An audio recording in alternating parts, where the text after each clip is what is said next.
Friends, स्वागत है आपका एक और धमाकेदार न्यू वायरल वीडियो में। तो आज के इस वीडियो में हम आपके लिए लेकर आए हैं कक्षा 12 बोर्ड वार्षिक परीक्षा पेपर 2024-25। विषय आपका जो है अर्थशास्त्र होने वाला है, जो कि आपका 3 मार्च को है। पूरा का पूरा रियल पेपर आपका होने वाला है। यही पेपर आपको जो है अपने फाइनल एग्जाम में देखने को मिलेगा। अगर आप भी कक्षा 12वीं के छात्र हैं तो ये वीडियो आपके लिए बहुत ही इंपॉर्टेंट होने वाली है। इस वीडियो को आप पूरा अवश्य देखें। अगर आप इस वीडियो को पूरा देख लेते हैं तो आप जो है 80 में से 80 नंबर लेकर आओगे। अगर आपने अभी तक इस वीडियो को लाइक नहीं किया है तो वीडियो को लाइक कर दें और साथ ही चैनल को भी सब्सक्राइब कर दें, जिससे आने वाली वीडियो की और भी नोटिफिकेशन आप तक सबसे पहले पहुँच सकेगी। तो चलिए वीडियो को शुरू करते हैं। प्रश्न नंबर 1 से आपको जो है सही विकल्प चुनकर लिखना है। पहला प्रश्न हमारा उपभोक्ता के संतुलन का उदासीनता वक्र विश्लेषण आधारित है। तो आपको यहाँ पर 4 ऑप्शन देखने को मिलेंगे, आ, ब, श, द। पेपर को हमने पहले ही सॉल्व कर लिया है, जिससे कि वीडियो काफ़ी लॉन्ग ना हो। पहला है गणनावाचक उपयोगिता पर, दूसरा है मांग पूर्ति पर, तीसरा है कीमत आय पर और चौथा है क्रमवाचक उपयोगिता पर। तो पहले प्रश्न का हमारा जो आंसर है वो आपका ब वाला हो जाएगा, मांग और पूर्ति पर। दूसरा प्रश्न हमारा कीमत अनुपात PX PY का ढाल सूचित करता है। बजट रेखा, बजट सेट, कीमत रेखा या फिर आ और वाह दोनों। तो इसका जो आंसर है वो आपका हो जाएगा द वाला, आ और वाह इसका आ और वाह इसका करेक्ट आंसर हो जाएगा। तीसरा प्रश्न हमारा जब सीमांत उपयोगिता शून्य होती है तब कुल उपयोगिता घटने लगती है, बढ़ने लगती है, स्थिर हो जाती है या फिर गुणा करती है। तो इसका जो आंसर है तीसरे वाले का वो आपका ब वाला हो जाएगा, बढ़ने लगती है। चौथा प्रश्न हमारा श्रम उदाहरण है स्थिर साधन का, परिवर्तनशील साधन का, मांग का या फिर पूर्ति का। तो इसका जो आंसर है वो आपका ब वाला हो जाएगा, परिवर्तनशील साधन का। पांचवें प्रश्न हमारा उचित विकल्प चुनिए। तो इस क्वेश्चन का जो है आंसर आपको हमें कमेंट करके बताना है। छठवां प्रश्न हमारा उस केंद्रीय समस्या की पहचान कीजिए जो उत्पादित की जाने वाली वस्तुओं की मात्रा से संबंधित है। पहला है क्या उत्पादन किया जाए, कैसे उत्पादन किया जाए, किसके लिए उत्पादन किया जाए या फिर उत्पादन तकनीक का। तो इसका जो आंसर है वो आपका फर्स्ट वाला ही हो जाएगा, क्या उत्पादन किया जाए, ये इसका करेक्ट आंसर हो जाएगा। सातवां प्रश्न हमारा सीमांत उपयोगिता हास नियम आधार होता है।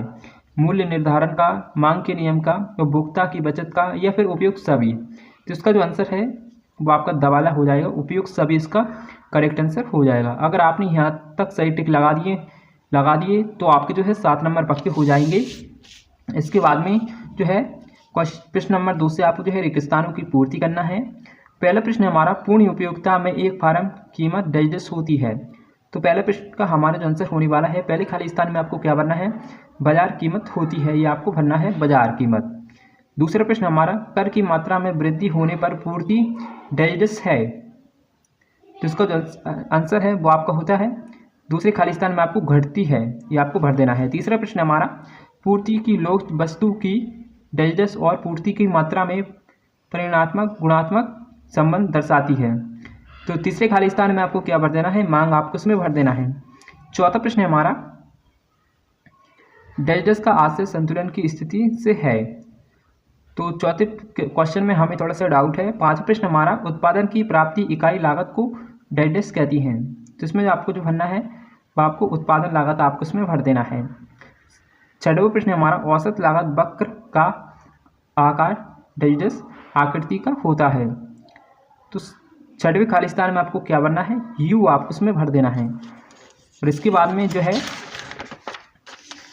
प्रश्न नंबर 3 में आपको सही जोड़ी का मिलान करके लिखना है, जो कि आप यहाँ पर देख सकते हैं।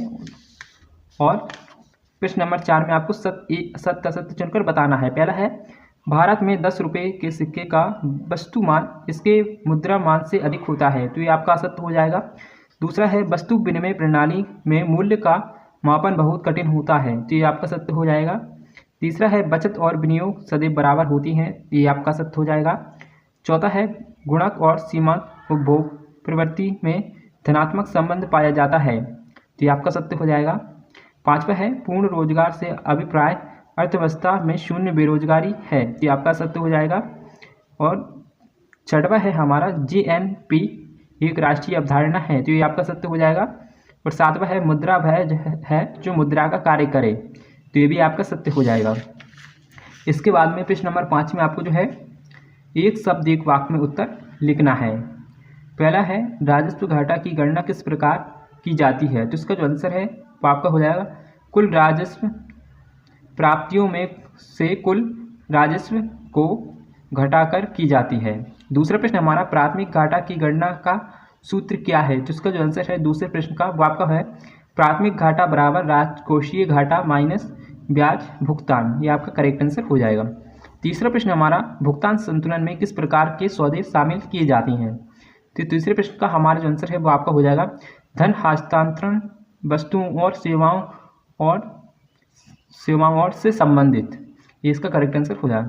पांचवा प्रश्न हमारा औसत उपभोग प्रवृत्ति और औसत बचत प्रवृत्ति का योग क्या होगा, तो इसका जो आंसर है वो आपका हो जाएगा बचत फंक्शन, इसका करेक्ट आंसर हो जाएगा। और इसके बाद में क्वेश्चन नंबर 6 से लेकर क्वेश्चन नंबर 17 तक आपसे 2-2 नंबर के प्रश्न पूछे जाएंगे, जो कि आप यहाँ पर देख सकते हैं। 6वां प्रश्न हमारा संप्राप्ति का अर्थ आपको यहाँ पर बताना है और इसके अथवा में दिया गया है सामान्य लाभ का अर्थ लिखिए। और 7वां प्रश्न हमारा समष्टि अर्थशास्त्र का अर्थ आपको यहाँ पर बताना है और इसके अथवा में दिए गए हैं आर्थिक एजेंट को आपको समझाना है। और 8वां प्रश्न हमारा उपभोग वस्तुओं को आपको यहाँ पर समझाना है और इसके अथवा में दिया गया है पूंजीगत वस्तुओं को के बारे में आपको यहाँ पर बताना है। 9वां प्रश्न हमारा मुद्रा की मांग का अर्थ आपको यहाँ पर बताना है और इसके अथवा में दिया गया है मुद्रा की पूर्ति का अर्थ आपको यहाँ पर लिखना है। 10वां प्रश्न हमारा विमुद्रीकरण को समझाइए और इसके अथवा में दिया गया है सट्टा उद्देश्य को आपको यहाँ पर बताना है, सट्टा उद्देश्य के बारे में। और 11वां प्रश्न हमारा समग्र मांग क्या है और इसके अथवा में दिया गया है समग्र पूर्ति क्या है। 12वां प्रश्न हमारा सीमांत बचत प्रवृत्ति कोष्टक में MPS का अर्थ आपको यहाँ पर लिखना है और इसके अथवा में दिया गया है औसत उपभोग प्रवृत्ति का अर्थ आपको यहाँ पर बताना है।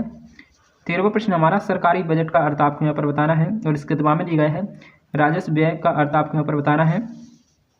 14वां प्रश्न हमारा मांग का अर्थ आपको यहाँ पर लिखना है और इसके अथवा में दिया गया है मांग की कीमत लोच का अर्थ आपको यहाँ पर लिखना है। और 15वां प्रश्न हमारा उत्पादन के कोई 2 साधन के बारे में आपको यहाँ पर बताना है और इसके अथवा में दिया गया है असमान पैमाने का प्रतिफल का आपको यहाँ पर जो है अर्थ बताना है। और प्रश्न नंबर 16 से लेकर प्रश्न नंबर जो है 20 तक आपसे 3-3 नंबर के प्रश्न पूछे जाएंगे।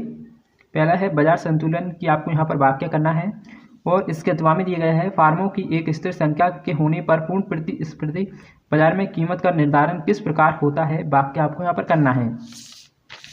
और 17वां प्रश्न हमारा प्रभावी मांग क्या है और इसके अथवा में दिया गया है मितव्ययिता के विरोधाभास की वाक्य आपको यहाँ पर करना है। और 18वां प्रश्न हमारा खुली अर्थव्यवस्था स्वस्थ व्यय खर्च गुणक बंद अर्थव्यवस्था के गुणक की तुलना में छोटा क्यों होता है। और इसके अथवा में दिया गया है विनिमय दर के निर्धारण के कोई 3 बिंदु आपको यहाँ पर लिखना है। और 19वां प्रश्न हमारा सीमांत उत्पादन संभावना क्या है और इसके अथवा में दिया गया है सकारात्मक आर्थिक विश्लेषण से आपका क्या अभिप्राय है। और क्वेश्चन नंबर 20 है हमारा प्रश्न नंबर मान लीजिए एक फार्म का उत्पादन फलन है, यह आपका 4 नंबर का होने वाला है। और इसके अथवा में दिया गया है निकालिए अधिकतम संभावित निर्गत जिसका उत्पादन फार्म कर सकती है 100 इकाइयाँ L तथा 100 इकाइयाँ के द्वारा। और इसके अथवा में दिया गया है मान लीजिए एक फार्म का उत्पादन फलन है, जो कि आप यहाँ पर देख सकते हैं। और प्रश्न नंबर 21 है हमारा किसी एक फार्म की पूर्ति वक्र को निर्धारित करने वाले किन्हीं 4 तत्वों का वर्णन आपको यहाँ पर करना है। और इसके अथवा में दिए गए हैं लाभ अधिकतमीकरण किसे कहते हैं, इसकी 3 शर्तों के बारे में आपको यहाँ पर लिखना है। 22वां प्रश्न हमारा मुद्रा के किन्हीं 4 कार्यों के आपको यहाँ पर नाम लिखना है, मुद्रा के किन्हीं 4 कार्यों को के बारे में आपको यहाँ पर लिखना है।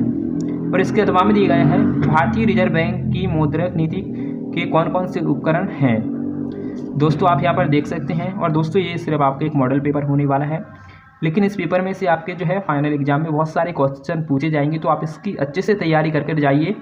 मिलते हैं एक और ऐसी इंटरेस्टिंग वीडियो के साथ। Thanks for watching, bye bye.